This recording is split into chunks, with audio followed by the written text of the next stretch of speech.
All India food ক্যাম্পেনে আমি চলে এসেছি আজকে আগরপাড়ার সবচেয়ে পরিষ্কার জায়গা আগরপাড়ার পাহাড়ে।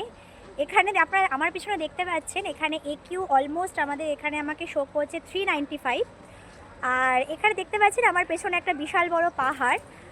নিন্দুকরা বলবে এটা ময়লার স্তূপ। তো এখানে এই ময়লার স্তূপে কিন্তু আগুন ধরানো হচ্ছিল, এখানে ধোঁয়া উঠছিল এবং প্রচণ্ড আনহাইজিনিক এই জায়গাটা। আমি একবার আপনাদের দেখিয়ে দিচ্ছি, আপনারা বুঝতে পারবেন আমরা কোন ধরনের এরিয়াগুলোতে খাবার নিয়ে আসছি এবং কোন ধরনের বস্তিগুলোতে আমরা খাবার নিয়ে আসছি। একবার দেখে নিই আমাদের এখানকার যে নোংরা জায়গাটা একবার কেমন হচ্ছে। আগরপাড়া সেই বিখ্যাত নোংরা জায়গা আপনারা দেখতে পাচ্ছেন আশা করি, যেখানে নোংরাগুলোকে বার্ন করা হচ্ছে।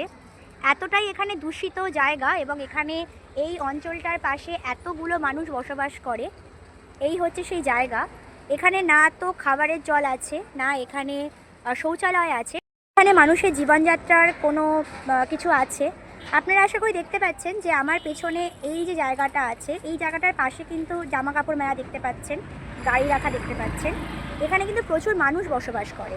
এমনটা নয় যে এখানে এই জায়গাটা পুরো ফাঁকা জায়গা, না, এখানে প্রচুর, এখানে একটা রীতিমতো বস্তি গড়ে উঠেছে, বহু পুরনো বস্তি। এখানে মানুষরা বসবাস করে, এখানে জীবনযাত্রা মান আশা করি বুঝতে পাচ্ছেন। তা আমি আরেকবার দেখিয়ে দিচ্ছি আপনাদের। এখানে আমার পেছনে দেখতে পাবেন এখানে মুরগি ঘুরে বেড়াচ্ছে। এই মুরগিরাই নোংরাগুলো খাবে, এদের ডিম হবে, সেই ডিমগুলোকে মানুষরা বিক্রি করবে। সেখান থেকে সেটাও তো নোংরাই হবে, অবভিয়াসলি নোংরাই হবে, কারণ এরা অনেক নোংরা জিনিসপত্র খাচ্ছে। এখানে কুকুর আছে, কুকুররাও এখানে খাবার খুঁজে বেড়াচ্ছে। তো দেখাই, আপনারা দেখালে বুঝতে পারবেন। এখানে এই যে কুকুররা ঘুরে বেড়াচ্ছে, এখানে এত নোংরা জায়গা, এখানে পাখিরা বসে এখানে ধুয়োর মধ্যে থাকছে, পাখিদেরও কষ্ট হচ্ছে। এরকম একটা এরিয়ার মধ্যে মানুষরা বসবাস করে, এত নোংরা, এত কিছুর মধ্যে। অথচ এই জায়গাটা কিন্তু আগরপাড়ার মধ্যেই। আপনারা ট্রেনে যারা জার্নি করেন তারা অনেকেই দেখতে পান এই জায়গাটা।